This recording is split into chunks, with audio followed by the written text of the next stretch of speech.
नमस्कार, मैं विष्णु सिंह। आप देख रहे हैं खबर आसपास। आज मधुबनी एसपी सुशील कुमार ने विश्वविद्यालय में प्रेस कॉन्फ्रेंस का आयोजन किया। प्रेस कॉन्फ्रेंस में पूर्व शिक्षकों ने बड़ी डीएम गाड़ी के द्वारा पराजपूर्वक एक्सीडेंट के बारे में चर्चा की और साथ साथ उन्होंने बताया कि केस को गति दी जा रही है। मीडिया द्वारा जिस प्रकार से इस मामले पर लगातार उछाला जा रहा है, इस एक्सीडेंट की घटना इस मौके पर देखिए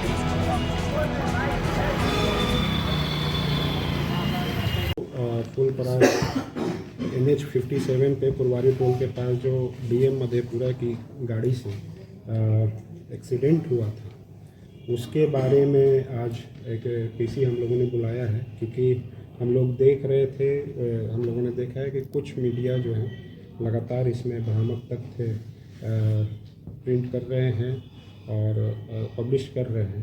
तो ये ज़रूरी है कि उस पर जो क्लैरिफिकेशन है वो हम लोग दें। हम लोगों ने पहले भी क्लैरिफिकेशन अपने सोशल मीडिया हैंडल पर डाला हुआ है। कुछ प्रिंट मीडिया ने या जो इलेक्ट्रॉनिक मीडिया है वो उस चीज़ों को संज्ञान में न लेते हुए तथ्यहीन चीज़ों को चलाया गया है उनके द्वारा, जो कि काफ़ी खेदजनक है। तो उसी के लिए हम लोगों ने आज ये बुलाया है। अब घटना का सार ये है कि 21 तारीख को जो है लगभग सुबह 8 बजे के आसपास में पुरवारी टोल के पास फुलपरास थाना अंतर्गत NH57 है, उसी पे गाड़ी मधेपुरा DM की गाड़ी जा रही थी। वहीं पे जो है NH57 के NHI के जो कर्मी है कार्य कर रहे थे, जो वाइट पट्टी होती है उसकी पेंटिंग करने के लिए कार्य कर रहे थे। वहाँ मशीन भी थी। गाड़ी चूँकि तेज़ आ रही थी NH पे 4 लेन पे, तो जो मशीन से पहले टकराई, उसके बाद जो मज़दूर काम कर रहे थे उनको टकराई और उनको बचाने के चक्कर में जो लेफ़्ट साइड में महिला और एक बच्ची थी वो जा रही थी, उनके साथ उनसे टकराई और उसके बाद जो रेलिंग लेफ़्ट साइड में होती है वहाँ पे टकरा कर गाड़ी रुक गई। उसमें जो है घटनास्थल पे ही जो बच्ची और महिला थी उनकी मृत्यु हो गई और जो मज़दूर थे वो घायल थे, जिनको तुरंत ही वहाँ पे SDPO SHO और SDO तुरंत वहाँ पे घटनास्थल पर पहुँच करके और वहाँ पे डायल 112 की गाड़ी भी तुरंत पहुँच गई थी 5 मिनट के अंदर में, और उन लोगों ने जो घायल हैं उनको इलाज के लिए अस्पताल भेजा। बाद में एक और जो मज़दूर थे NHI के, उनकी भी मृत्यु होगी। तो टोटल इसमें 3 लोगों की मृत्यु हुई थी। इसमें पुलिस के द्वारा सभी जो एक्सीडेंट केस में जो प्रोटोकॉल है उस हिसाब से कार्रवाई की गई है। इसमें जो SDPO है तुरंत घटनास्थल पे पहुंचे थे। उन्होंने जो एक जॉइंट इंस्पेक्शन रिपोर्ट होता है जिसमें कि NHI के इंजीनियर होते हैं और उसके अलावा NDI होते हैं ट्रांसपोर्ट डिपार्टमेंट से और पुलिस निरीक्षक, लेकिन हम लोगों ने SDPO पर रखा था। उन लोगों ने वहाँ पे घटनास्थल को निरीक्षण किया, वहाँ पे क्या अगर कोई फॉल्ट है रोड में, रोड की इंजीनियरिंग में, इन सब सारी चीज़ों को देखा जाता है। किसी तरह का ब्लॉकेज है, किस कारण से घटना हुआ, दुर्घटना होने का क्या कारण है, उस बारे में ये जांच की गई थी। और उसमें यह पाया गया कि एक तो गाड़ी तेज़ थी और चूँकि पेडेस्ट्रियन जो जा रहे थे उनको बचाने के चक्कर में ये घटना हो गई। तो इसमें मेरे द्वारा तुरंत ही जो IU है, एक इंस्पेक्टर लेवल के IU को इसका इंस्पेक्टर लेवल के ऑफिसर को IU बनाया गया ताकि इसमें गंभीरता से इसकी अनुसंधान हो सके। और जो है SDPO के द्वारा तुरंत ही पर्यवेक्षण किया गया। उसके अलावा FSL की मुजफ्फरपुर टीम को भी बुलाया गया जिसने गाड़ी की जांच की है। MDI ने भी जो दुर्घटनाग्रस्त गाड़ी है उसकी जांच करके उसमें तकनीकी खराबी है कि नहीं उसका भी रिपोर्ट उन लोगों ने तुरंत सौंप दिया था। IU के द्वारा जो गाड़ी चला रहे थे उसकी पहचान करने के लिए वो मधेपुरा गए थे। मधेपुरा में स्थापना जो DM ऑफिस में स्थापना है, वहाँ से उन्होंने डिटेल मांगा कि कौन गाड़ी चला रहे थे।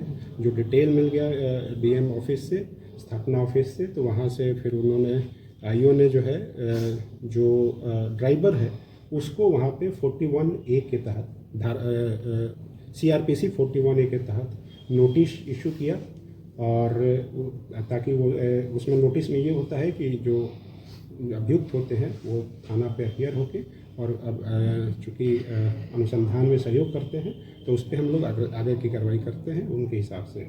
उसमें चूँकि ये सुप्रीम कोर्ट का गाइडलाइन है, जो केस हुआ है वो IPC 279/304A 337 और 338 आईपीसी के धारा के अंतर्गत हुआ है, जो कि सभी जमानतीय धारा होती हैं। और सुप्रीम कोर्ट का जो गाइडलाइन है जिसमें 7 साल के नीचे के जो भी सज़ा होते हैं उसमें हम लोग 41A का नोटिस देते हैं। तो 26 तारीख को नोटिस दिया गया था ड्राइवर को, मधेपुरा में जाकर के आईओ ने दिया था, और ड्राइवर थाना पे अपीयर 28 तारीख को हुआ था, और उसको वहीं पे चूँकि वो 41A का सारे शर्तों को पूरा करता था, वहाँ से उनको रिलीज कर दिया गया। तो ये सारी कार्रवाई हुई है। उसके अलावा जैसा उन्होंने बताया कि एफएसएल और एमबीआई का भी सारी जांच हुई है, एफएसएल का रिपोर्ट अवेटेड है। उसके अलावा जो मुआवजा की सारी चीज़ें थी उस पर हम लोगों ने प्रतिवेदन समर्पित कर दिया है। पारिवारिक मुआवजा का सारा प्रतिवेदन समर्पित हो गया, जिसमें उनको अब बस 1 से 2 दिनों के अंदर में वो लाभ भी मिल जाएगा। जो जॉइंट इंस्पेक्शन का रिपोर्ट होता है वो हर एक्सीडेंटल केस में आईरेड सॉफ्टवेयर होता है, आईरेड वेबसाइट है जिसका फुल फॉर्म होता है इंटीग्रेटेड रोड एक्सीडेंट डेटाबेस, उसमें भी अपलोड कर दिया गया है। और जो एक पीएचक्यू को रिपोर्ट भेजा जाता है वहाँ भी भेज दिया गया। एसडीपीओ के द्वारा इसमें सुपरविजन भी कर दिया गया है और अन्य बिंदुओं पर जांच जारी है। तो यही जो है सारी जो प्रोटोकॉल है एक्सीडेंट का, एक्सीडेंटल केस में अनुसंधान को सारी चीज़ों को पूरा किया गया है। पर यह है कि कुछ मीडिया इसमें ये बताने की कोशिश कर रही है तथ्यहीन चीज़ों को कि पुलिस जो है मदद कर रही है, ऐसा कुछ नहीं है। जो नॉर्मल एक्सीडेंटल केस में कार्रवाई होनी चाहिए, जो विधि सम्मत कार्रवाई होनी चाहिए, वो सारी चीज़ें की गई हैं अब तक। गाड़ी पता जैसा पहले कहा जा रहा था गाड़ी में तकनीक खराबी थी, नहीं, एमबीआई रिपोर्ट है, उसमें किसी तरह का तकनीकी खराबी नहीं पाया। और दूसरा कि डीएम मधेपुरा ने एक एनएचएआई को पत्र भी लिखा है क्या कि उनकी गलतियाँ एनएचएआई की, मजदूर उस पर काम कर रहे थे। ये सारा अनुसंधान का, जैसा मैंने बोला कि सारी अनुसंधान की विषय वस्तु है जिस पर हम लोग अभी अनुसंधान कर रहे हैं। जो मेन अभियुक्त का ड्राइवर, उस पर हम लोगों ने कार्रवाई की है। और भी जो सारी टेक्निकल चीज़ें हैं उस सारी चीज़ों को हम लोगों ने करवाया, एफएसएल हो या एमबीआई की इंस्पेक्शन हो, सारी चीज़ें की गई। समय डीएम मधेपुरा उस गाड़ी में थे या नहीं? देखिए, चूँकि ये क्रिमिनल केस है, क्रिमिनल केस में खास करके एक्सीडेंटल केस में चालक कौन है उस पर ज़्यादा हमारा फोकस होता है। तो हम लोगों ने उस पर अभी अनुसंधान किया है। अब उसमें बैठे हुए कौन थे, इन सब चीज़ों पे आगे भी अनुसंधान में चीज़ें आएंगी, लेकिन वो हमारा फोकस पॉइंट पे है।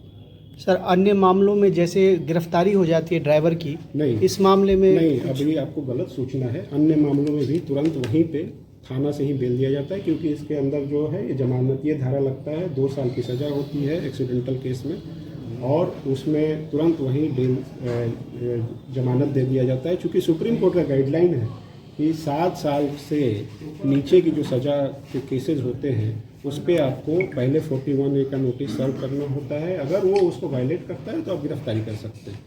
और ये तो 2 साल की ही सज़ा थी और जमानतीय भी थी, तो इसलिए इसमें हम लोगों ने जो सुप्रीम कोर्ट का गाइडलाइन है उसको फॉलो किया है।